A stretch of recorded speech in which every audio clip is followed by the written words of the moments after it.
पहचान छुपाने वाले गैंगस्टर्स के बारे में तो आपने सुना ही होगा, लेकिन कैसा हो अगर हम आपको बताएं एक ऐसे माफिया के बारे में जो खुलेआम सोशल मीडिया पर अपनी ताकत और अपने स्टाइलिश अवतार को रोज शो ऑफ करता था।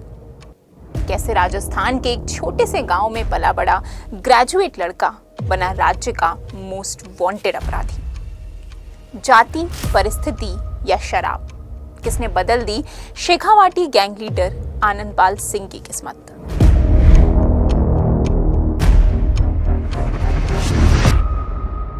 किसने, कब और कैसे सुलाई इस खूंखार माफिया को मौत की नींद।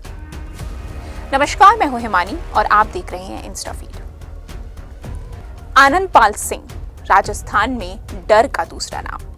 आनंदपाल सिंह दिन दहाड़े पुलिस को चकमा देकर फरार होने में माहिर। आनंदपाल सिंह 10 लाख का इनामी बदमाश, जिसे पकड़ना मुश्किल ही नहीं, नामुमकिन था। आज तक आपने गैंगस्टर्स की कहानी सिर्फ वेब सीरीज या टीवी पर ही देखी होगी, लेकिन मैं आज आपको सुनाऊंगी एक ऐसे माफिया की सच्ची दास्तां जो हर मायने में फिल्मी है, लेकिन इसका हर पन्ना, हर लफ्ज बिल्कुल असली है।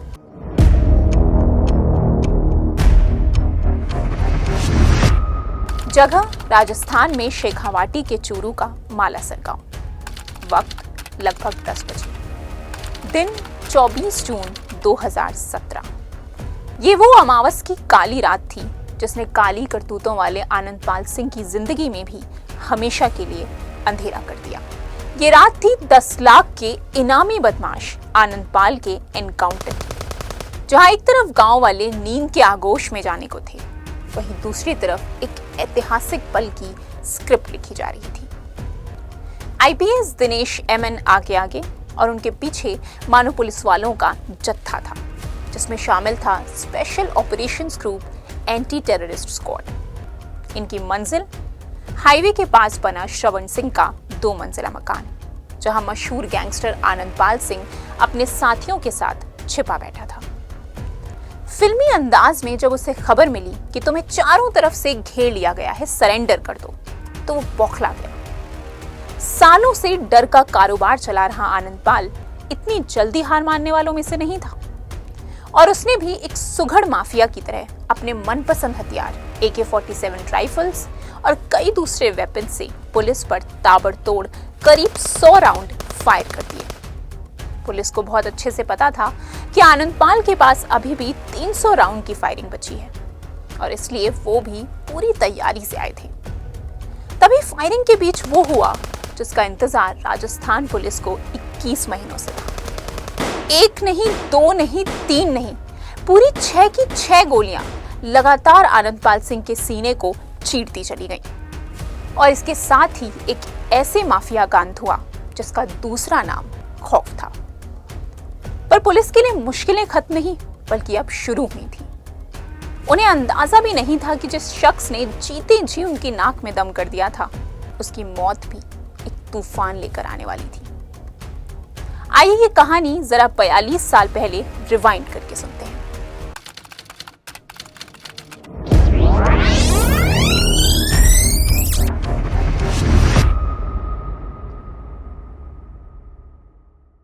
ये किस्सा शुरू होता है 31 मई 1975 को, जब राजस्थान के लाडनू तहसील के सावरात गांव में हुकुम सिंह चौहान और निर्मल कंवर के घर जन्म लिया आनंदपाल ने। बचपन की दहलीज पार कर जवानी में कदम रखने पर आनंदपाल ने टीचर बनने का ख्वाब देखा और बीएड की डिग्री भी ले ली। 1992 में जब 17 साल के आनंदपाल की शादी राज कंवर से हुई, तो उसकी आंखों में सरकारी नौकरी के सपने थे, लेकिन परिस्थितियों के चलते उसे सीमेंट का बिजनेस शुरू करना पड़ा। यही नहीं, बल्कि 8 से भी ज्यादा गाय भैंसों के साथ वो एक डेयरी फार्म भी चलाता था। जल्दी ही समय बदला और इसके साथ आनंदपाल के शौक भी बदल गए। लीकर किंग बनने की चाह में उसने शराब की तस्करी शुरू कर दी, और फिर जो हुआ, उसने राजस्थान सरकार से लेकर पूरे राजपूत समुदाय पर गहरा असर डाला। लेकिन उसकी इस मंजिल से पहले आया एक दिलचस्प मोड़, एक राजनीतिक मोड़, जिसने उसे अपनी ताकत का एहसास दिलाया।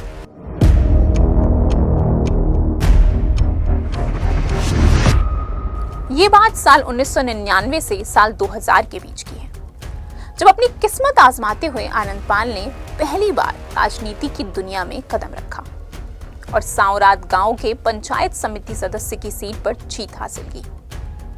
लेकिन इस जीत का नशा उसके सर चढ़ भी नहीं पाया था कि एक हार ने दस्तक दी थी।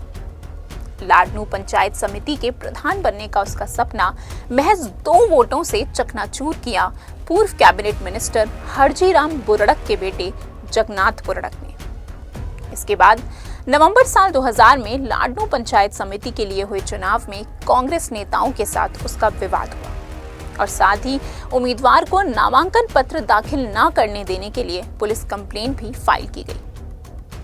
हालांकि तब तक आनंद पाल की फैन फॉलोइंग काफी बढ़ चुकी थी और उनका कहना था कि ऐसा दरअसल सीनियर पुलिस ऑफिसर्स और राजनेताओं के दबाव में हुआ। अब सच्चाई चाहे जो हो, लेकिन खामियाजा तो आनंद पाल को ही भुगतना पड़ा, जब उसके खिलाफ वसूली, डराने धमकाने और हिंसा का मुकदमा दायर किया गया। और इसी के साथ शुरू हुआ आनंद पाल सिंह से गैंगस्टर आनंद पाल बनने का एक नया अध्याय।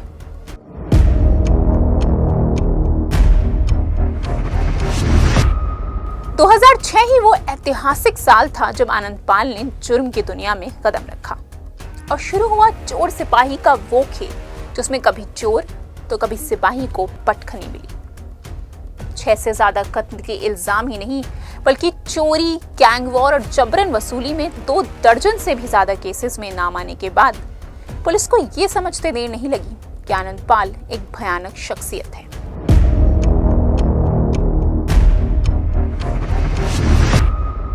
आइए शुरू से शुरू करते हैं और बात करते हैं इस गैंगस्टर के एक ऐसे किस्से की जो आपको एहसास दिला देगा कि जुर्म की दुनिया में कोई अपना, कोई रिश्ता मायने नहीं रखता। बात है 1992 की, जब दूल्हा बने नवयुवक आनंद पाल घोड़ी पर बैठने में झिझक रहा था। वजह उसकी जाति। दरअसल वो रावड़ा राजपूत नाम की एक ऐसी निम्न जाति से ताल्लुक रखता था जिसे शादी के मामले में खासकर कमतर समझा जाता था। ऐसे में आनंद पाल के मन से गुंडों का डर निकालकर उसकी घुड़चढ़ी करवाने वाला था जीवन राम गोतारा। लेकिन जीवन राम को नहीं पता था कि एक दिन वही दोस्त खुद उसके लिए यमराज बन जाएगा। दरअसल जब जीवन राम ने बड़ी ही बर्बरता से फौज के जवान मदन सिंह राठौड़ की हत्या कर दी, तब शुरू हुआ राजपूत बनाम जाट की साख का खेल। और इसी में आनंद पाल ने राजपूतों के मान के लिए अपना दोस्त और अपनी दोस्ती कुर्बान कर दी। दुनिया के लिए खूंखार लेकिन राजपूत समुदाय के लिए मसीहा कहे जाने वाले आनंद पाल ने कुछ ही समय में अपनी रॉबिन हुड इमेज से कम आय वाले समुदाय के दिल में खास जगह बना ली। 100 से भी ज्यादा गैंग मेंबर्स की उसकी टीम तो आनंद पाल के लिए जान भी दे सकती थी और दी भी। लेकिन इस लाइन में दोस्त से ज्यादा दुश्मन बनते हैं और कुछ ऐसा ही हुआ इस गैंगस्टर के साथ।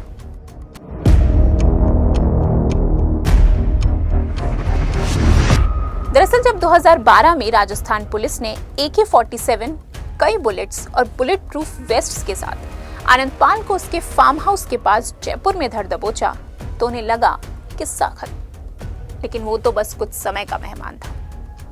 2 साल बाद जुलाई 2014 में बीकानेर सेंट्रल जेल में राजू ठेठ के द्वारा हुई गैंग वॉर के दौरान आनंद पाल को बचाने के लिए बलबीर भानूड़ा ने अपनी जान दी थी।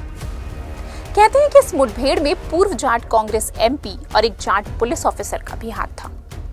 बदले में आनंद पाल ने भी 2 विरोधी गैंग के सदस्यों को मार गिराया, पर इसके बाद अपनी जान बचाने के लिए उसने रची एक ऐसी साजिश जिसने आनंद पाल को राजस्थान का सबसे बड़ा इनामी बदमाश बना दिया। दरअसल 3 सितंबर 2015 को एक पुलिस वैन दिन की चिलचिलाती धूप में इस माफिया और उसके साथियों को अजमेर हाई सिक्योरिटी जेल लेकर जा रही थी। रास्ते में बड़ी ही चालाकी से आनंद पाल ने सबको नशीली मिठाई खिलाई और फिर शुरू हुआ किसी बॉलीवुड एक्शन मूवी की तरह दिल थाम लेने वाला एक एक्शन सीक्वेंस। 3 नकाबपोशों ने खोखर गांव के पास गाड़ी पर गोलीबारी शुरू कर दी। आनंद पाल आगे आगे और पुलिस की टीम उसके पीछे पीछे, और क्लाइमेक्स आया तब जब गुड़ा भगवान दास के पास उसकी गाड़ी को रोकने की कोशिश की गई और एक पुलिस वाले को मौत के घाट उतार दिया गया।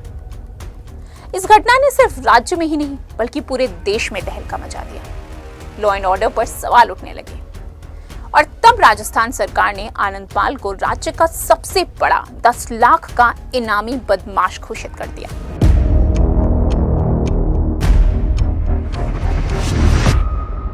डीडवाना, चूरू और सीकर से लेकर जयपुर, सुजानगढ़ और सांगानेर जैसे राजस्थान के कितने ही हिस्सों में आनंदपाल के नाम की तूती बोलती थी।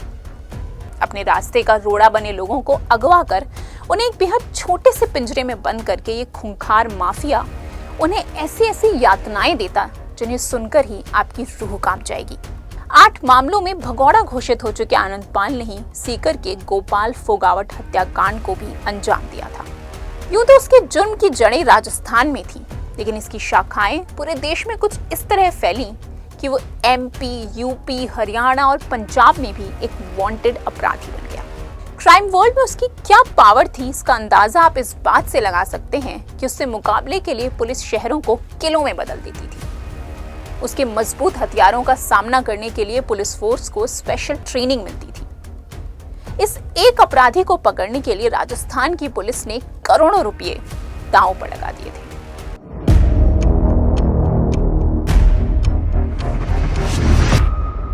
ये माफिया सिर्फ अपने काम ही नहीं बल्कि अपनी अतरंगी शख्सियत के लिए भी जाना जाता था। कोर्ट में सुनवाई होती तो वो दूसरे गैंगस्टर्स की तरह बगले झांकता नहीं दिखता, बल्कि किसी बॉलीवुड हीरो की तरह स्टाइल में फोटोज खिंचवाता। काले चश्मे, काली टोपी, लंबी घनी मूछें और दाढ़ी में लेदर जैकेट पहने फर्राटेदार इंग्लिश बोलता हुआ लंबा चौड़ा आनंदपाल सिंह अपना दबदबा दिखाना अच्छे से जानता था। अपने फेसबुक पेज पर कभी फर्राटेदार गाड़ी चलाते हुए तो कभी 150 पुशअप लगाते हुए पोस्ट डालकर उसने जुर्म की दुनिया को ग्लैमर का जोरदार तड़का देने में कोई कसर नहीं छोड़ी थी। कहते हैं दुनिया को जुर्म का पाठ पढ़ाने वाले आनंदपाल को खुद भी नॉवेल्स पढ़ने का काफी शौक था। कहा तो ये भी जाता है कि उसके गैंग की मास्टरमाइंड अनुराधा चौधरी से आनंदपाल काफी प्रभावित था। ये वही अनुराधा है जिसे कई लोग रिवॉल्वर रानी के नाम से भी जानते हैं। हालांकि इन दोनों की जुगलबंदी के बारे में कुछ खास ना कभी लिखा गया और ना ही सुना गया।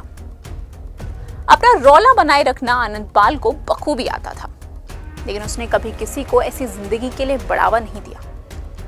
वो हमेशा यंगस्टर्स को अपराध की दुनिया से दूर रहकर पढ़ने लिखने की सलाह देता और समझाता कि जुर्म की दुनिया में बैक गियर नहीं लगता। काश ये सलाह किसी ने 31 साल के उस आनंदपाल को भी दी होती, जिसके लिए क्रिमिनल वर्ल्ड एक दिलचस्प खजाना था।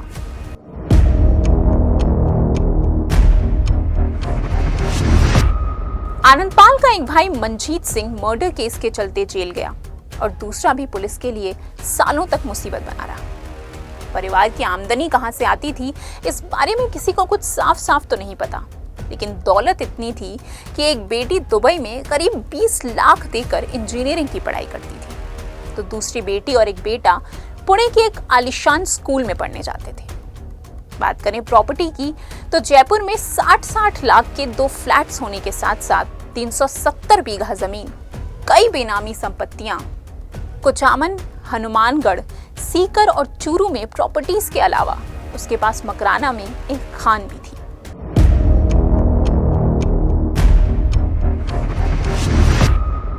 राजस्थान पुलिस को यह समझते देर नहीं लगी कि आनंदपाल को पकड़ने के लिए उसे एक सोचे समझे प्लान की जरूरत है। ऐसे में किसी सिंघम की तरह इस स्टोरी में एंट्री हुई आईपीएस दिनेश एमएन की। Sohrabuddin Sheikh fake encounter case में 7 साल की सजा काट कर आए दिनेश के लिए यह समय पर्सनली और प्रोफेशनली काफी चैलेंजिंग था और इसलिए आनंदपाल को पकड़ना बेहद जरूरी हो गया था। उन्होंने बनाया 3 स्टेप प्लान। पहला, आनंदपाल के गुर्गों को जेल में डालकर नेटवर्क तोड़ना।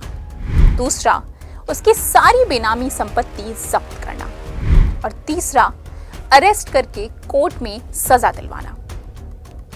पुलिस की मेहनत रंग तब लाई जब लगभग 150 लोग शिकंजे में आए और करीब 100 करोड़ की प्रॉपर्टी पर लगा सरकारी ताला। कहीं नहीं बल्कि इसी प्लान के स्टेप नंबर 1 ने रखी आनंदपाल एनकाउंटर की नींव। कहते हैं जो जैसा करता है उसे वैसा ही एक दिन भुगतना भी पड़ता है। और यही हुआ आनंदपाल सिंह के साथ। सालों पहले उसने एक दोस्त की कुर्बानी दी थी और ऐसे ही एक दोस्त ने इस बार आनंदपाल की कुर्बानी दे दी। 2017 में राजस्थान पुलिस ने सालों से फरार सिरसा से इस कुख्यात गैंगस्टर के भाई विक्की उर्फ रूपेश और आनंदपाल की ये करीबी दोस्त देवेंद्र उर्फ गट्टू को धर दबोचा। जब घी सीधी उंगली से नहीं निकला तो पुलिस का ब्रह्मास्त्र एनकाउंटर की धमकी सुनकर गट्टू ने अपनी जान बचाने के लिए आनंदपाल की लोकेशन बता दी।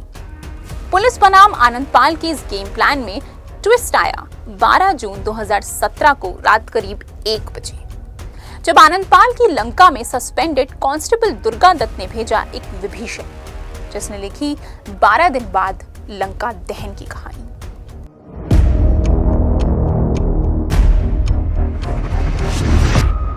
आनंदपाल के परिवार वालों, राजपूत समुदाय और वकील के मुताबिक ये माफिया मई 2017 में ही सरेंडर करना चाहता था, लेकिन या तो पुलिस ने उसे सरेंडर के बाद मार दिया या उसे सरेंडर करने का मौका ही नहीं दिया।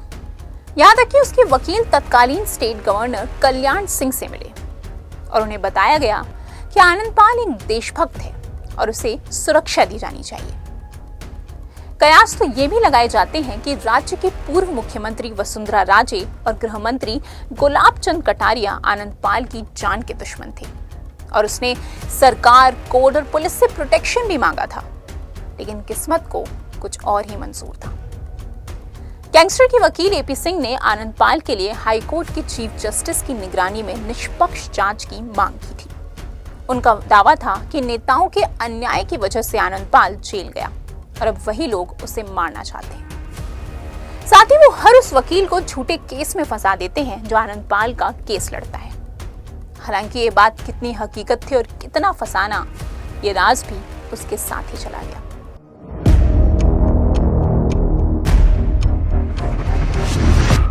कहते हैं 11 सालों में आनंदपाल का खौफ इस कदर फैला था कि उसकी डेड बॉडी तक को उठाने से पुलिस वाले डर रहे थे। गैंगस्टर के परिवार वालों ने भी उसकी लाश लेने से मना कर दिया और अस्पताल में धरने पर बैठ गए। लेकिन ये तो बस शुरुआत थी।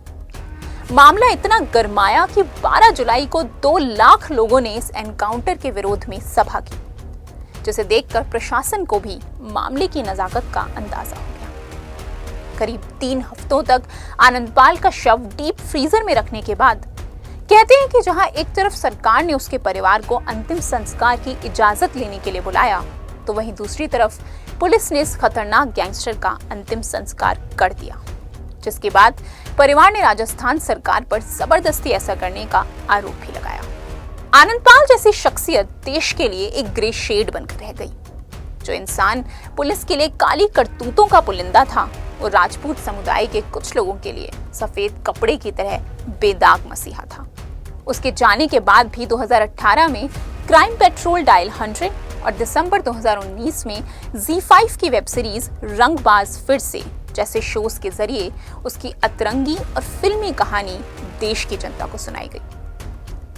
आनंदपाल की फिल्मी जिंदगी इस बात का सबूत है कि चाहे कितनी ही ग्लैमरस सही, लेकिन जुर्म की कहानी में हैप्पी एंडिंग नहीं होती। एक ना एक दिन पाप का घड़ा जरूर भरता है, जिसमें अपराधी ही नहीं, उससे जुड़ा हर शख्स डूब जाता है। फिलहाल ऐसी ही और भी कहानियां लेकर आएंगे हम। सुनने के लिए इंस्टाफीड का बेल आइकन प्रेस करना ना भूलें।